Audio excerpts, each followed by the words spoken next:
Anak ini sedang main baling-baling. Namun baling-baling itu jatuh tepat di tengah-tengah mesin. Lalu anak ini ingin ngambil mainannya.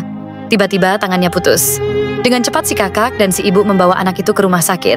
Namun mereka terhalang oleh pameran. Bapak ini marah karena si kakak terus nyalain klakson. Tapi ketika dia ngelihat kondisi si anak, si bapak pun langsung meminta semua orang untuk memberi jalan. Akhirnya mereka bisa melanjutkan perjalanan. Kali ini mereka dihentikan polisi.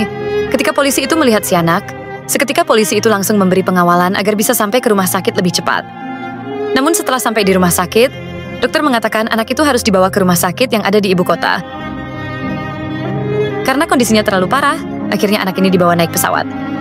Kondisi anak ini hampir hilang kesadaran. Lalu semua penumpang pun memberi semangat ke anak itu.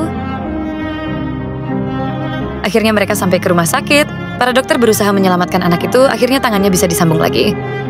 Ini adalah kisah nyata yang terjadi di negara Cina.